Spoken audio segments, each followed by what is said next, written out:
Putin की भारत यात्रा से पहले नेटो के 3 देशों ने रूस पर बड़ा हमला बोला है। भारत में ब्रिटेन, जर्मनी और फ्रांस के राजदूतों ने एक लेख लिखकर कहा है कि पुतिन युद्ध रोकने के लिए गंभीर नहीं है और इसे भारत की जमीन से पुतिन के खिलाफ माहौल बनाने की बहुत बड़ी कोशिश मानी जा रही है। तो क्या पुतिन के खिलाफ भारत में यूरोप का मोर्चा खुल चुका है? आखिर यूरोप के देश क्यों पुतिन से इतना डरे हुए हैं? बड़ा सवाल।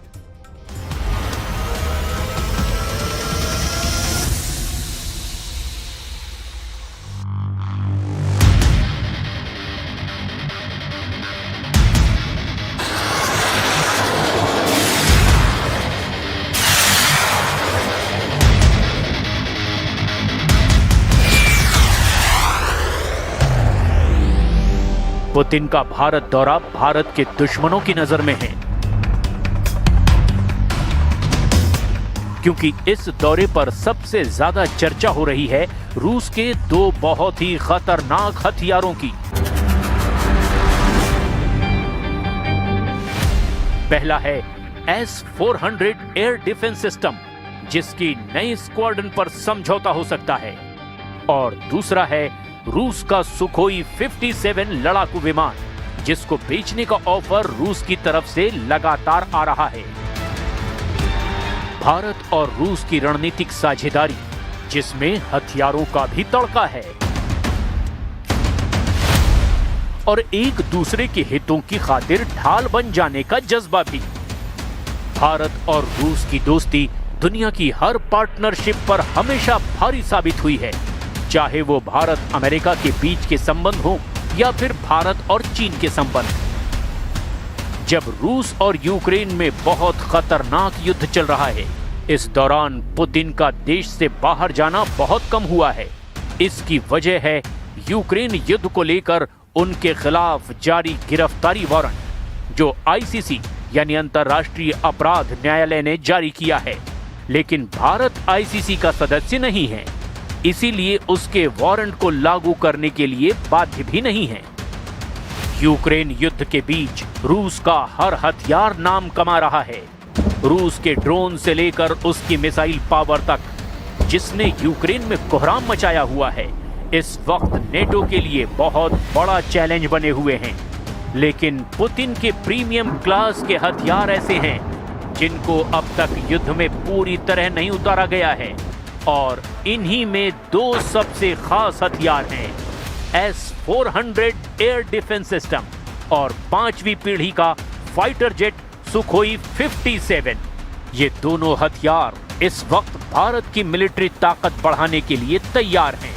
दोनों ही रूस के सबसे नए और सबसे आधुनिक हथियारों में गिने जाते हैं, और ये नेटो देशों के लिए भी ऐसी पहेली बने हुए हैं जिसका जवाब वो अब तक नहीं तलाश पाए हैं।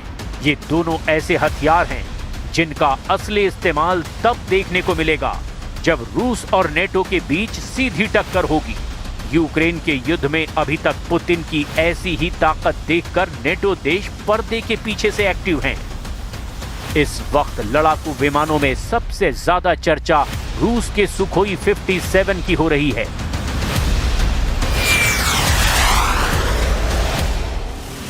अल्जीरिया को भी ये विमान सप्लाई किया जा चुका है, और वो रूस के बाद दूसरा देश है जो सुखोई 57 उड़ा रहा है। ऐसे में बड़ा सवाल ये है कि क्या भारत भी अब सुखोई 57 खरीदेगा, क्योंकि रूस की तरफ से इसे लेकर बहुत बड़ा ऑफर भारत को दिया जा चुका है। सुखोई 57 5वीं पीढ़ी का स्टेल्थ फाइटर जेट है, जो रडार की पकड़ में नहीं आता। रडार सिग्नेचर कम करने के लिए इसके एयरफ्रेम को अलग तरह से डिजाइन किया गया है। इसमें रडार तरंगों के लिए खास कोटिंग है, और इसके इंजन नोजल्स भी अलग तरह से डिजाइन किए गए हैं। इसका थ्रस्ट वेक्टर कंट्रोल इसे तीखे मोड़ लेने की खूबी देता है। ये खासियत भारत के सुखोई 30 विमान में भी है, और यही रूस के फाइटर जेट को और फुर्तीला बना देती है। इसमें सुपर क्रूज की खासियत है, यानी बिना आफ्टर बर्नर के ये सुपरसोनिक रफ्तार पर उड़ सकता है। ये समझिए कि एक्सीलरेटर का ज्यादा इस्तेमाल किए बिना ये तेज रफ्तार बनाए रखता है।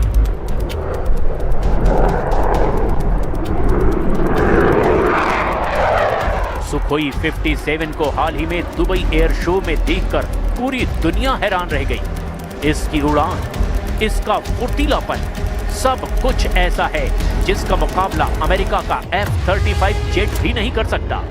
हालांकि F-35 रूस के सुखोई 57 से बेहतर है, इसका दावा डोनाल्ड ट्रंप लगातार करते रहे हैं। दुबई एयर शो में ये विमान एक साथ एक ही हवाई अड्डे पर मौजूद थे। एयर शो में तो इनकी टक्कर पूरी दुनिया ने देखी है, लेकिन युद्ध वाले आसमान में इनका एनकाउंटर अभी तक नहीं हुआ है, क्योंकि अगर ऐसी नौबत आई तो समझ लीजिए वर्ल्ड वॉर का खतरा पैदा हो जाएगा।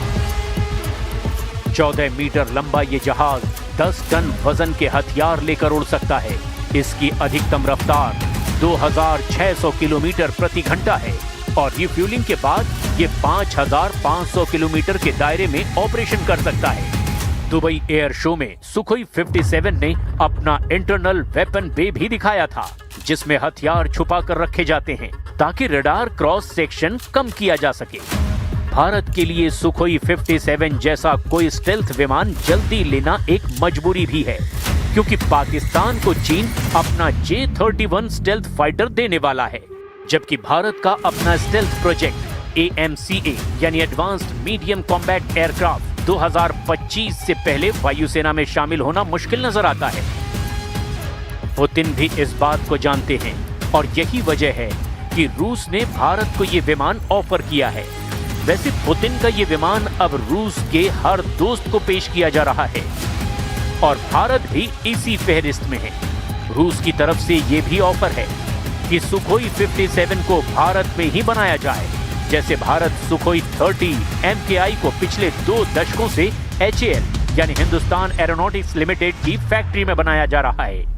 वैसे भारत के लिए सुखोई 57 जैसा ऑफर 2015 में भी था, जब FGA-FA यानी कि 5th जनरेशन फाइटर एयरक्राफ्ट वाले प्रोजेक्ट में भारत ज्वाइंट डेवलपर की हैसियत से शामिल हुआ था, लेकिन 2018 में भारत ने इस प्रोजेक्ट से हाथ खींच लिए थे। अब 10 साल बीत गए और अब भारत को ये मौका फिर मिला है और ये विमान पुतिन के दौरे का सबसे खास हिस्सा कहा जा रहा है। साल 2021 के बाद पुतिन का पहला भारतीय दौरा है और मौका है भारत रूस का 23वां सालाना शिखर सम्मेलन। पुतिन अब तक भारत का 9 बार दौरा कर चुके हैं। ये उनका 10वां भारत दौरा है। पहली बार पुतिन साल 2000 में भारत आए, इसके बाद 2002 में भी वो भारत आए। इस दौरान भारत की कमान अटल बिहारी वाजपेयी संभाल रहे थे। पुतिन 2004 में भारत आए, वो 2007 में भी भारत आए, तब वो गणतंत्र दिवस पर देश के मेहमान थे। पुतिन 2012 में भी भारत आए थे। इस दौरान डॉक्टर मनमोहन सिंह देश के प्रधानमंत्री थे। इसके 2 साल बाद पुतिन 2014 में भारत आए। 2016 में उन्होंने गोवा में ब्रिक्स समिट में हिस्सा लिया। पुतिन 2018 में भी भारत आए। इस दौरान प्रधानमंत्री मोदी से मुलाकात हुई और भारत रूस के बीच कई समझौते भी हुए। 2021 में भी पुतिन भारत आए थे और अब 2025 में उनका दौरा हो रहा है। पुतिन का भारत दौरा ऐसे वक्त में हो रहा है जब यूक्रेन युद्ध चरम पर है और पुतिन और डोनाल्ड ट्रंप की बातचीत बेनतीजा रही है। अगस्त में अलास्का में हुई पुतिन ट्रंप की मीटिंग से लग रहा था कि कोई नया नतीजा सामने आ सकता है, लेकिन अब भी यूक्रेन और रूस के बीच युद्ध लगातार जारी है और पुतिन ने अब ऐसे हालात पैदा कर दिए हैं कि ज़ेलेंस्की के सामने सरेंडर के अलावा अब कोई रास्ता नहीं बचा है। इसकी वजह है पुतिन की घेराबंदी, जिसमें S-400 जैसे हथियारों की बहुत बड़ी भूमिका है।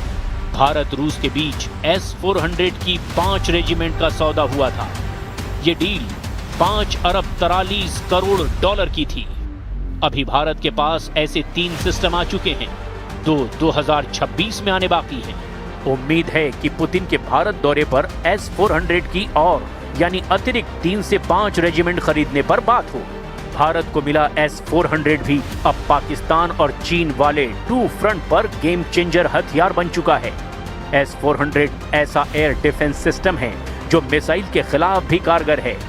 भारत ने रूस से ऐसे सिस्टम खरीदकर पाकिस्तान की एयरफोर्स को ये एहसास दिला दिया है कि उसके लिए खतरा बहुत ज्यादा बढ़ गया है।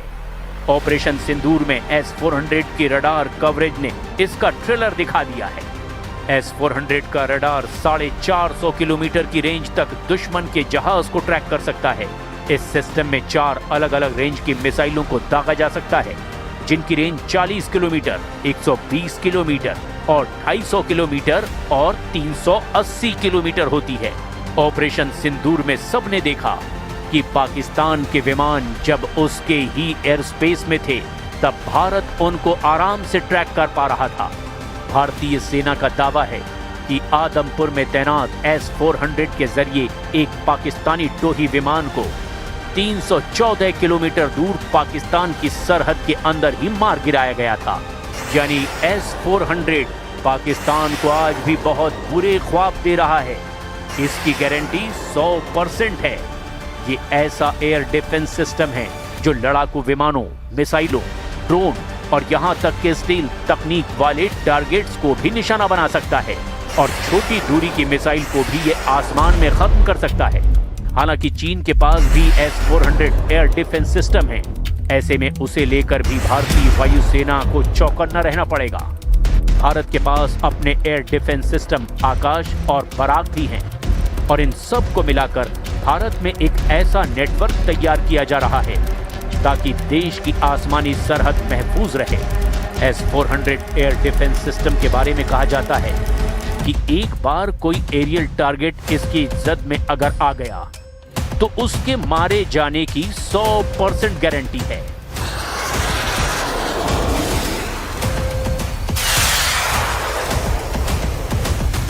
दुश्मन का ख्याल रखने के लिए ऐसे हथियार हमेशा गेम चेंजर बने रहेंगे और अब इसमें इजाफे का वक्त भी आ गया है। रूस का प्रस्ताव है कि वो भारत को S-400 की 50% तकनीक दे सकता है ताकि इस एयर डिफेंस सिस्टम के कुछ हिस्सों को भारत में ही बनाया जा सके। लेकिन ये तभी मुमकिन हो सकता है जब भारत आगे इस डिफेंस सिस्टम को लेकर कोई डील करता है। इसमें कोई शक नहीं कि पिछले 10 से 15 सालों में भारत ने हथियारों को लेकर अपनी पसंद में कुछ बदलाव किए हैं। अब रूस के हथियारों के अलावा भारत की नजर पश्चिमी देश, खास तौर पर फ्रांस और अमेरिका के हथियारों पर भी है। यही वजह है कि राफाल जेट खरीदने से पहले भारत अमेरिका के C-17 ग्लोब मास्टर, C-130 और पोसाइडन P-8I जैसे विमान खरीद चुका है। सीप्री यानी Stockholm International Peace Research Institute की रिपोर्ट के मुताबिक 2009 में भारत ने 76% हथियार रूस से आयात किए थे। 2015 तक ये आंकड़ा 55% हो गया और 2024 तक भारत ने 36% हथियार ही रूस से आयात किए, यानी रूस पर निर्भरता कम हुई है। भारत की फौज में इस वक्त T-90 टैंकों से लेकर ब्रह्मोस सुपरसोनिक मिसाइल और नौसेना के कई जंगी जहाजों पर रूस की मुहर है। पनडुब्बियों की बड़ी फहरिस्त में किलो क्लास की पनडुब्बियां हैं जो 80 और 90 के दशक में रूस से खरीदी गई थी और आज भी वो एक्टिव हैं। वहीं वायुसेना में 260 से ज्यादा सुखोई 30 MKI विमान हैं जो इंडियन एयरफोर्स की रीढ़ बन चुके हैं। हालांकि उनको भी अपग्रेड करना एक ऐसा मुद्दा है जिस पर पिछले 2 दशकों से बातचीत चल रही है। अब भारत रूस की AK-203 राइफल खुद बना रहा है, यानी रूस की आर्मी का स्टैंडर्ड वेपन का प्रोडक्शन अब भारत में ही हो रहा है। अगर ये दोनों डील होती है और इन्हें लेकर भारत की शर्तों का भी ख्याल रखा जाता है तो समझ लीजिए कि घरेलू डिफेंस इंडस्ट्री को भी काफी फायदा होगा, क्योंकि तब दुनिया के 2 सबसे खास हथियार कुछ हिस्सों में ही सही लेकिन भारत में बनने शुरू हो जाएंगे।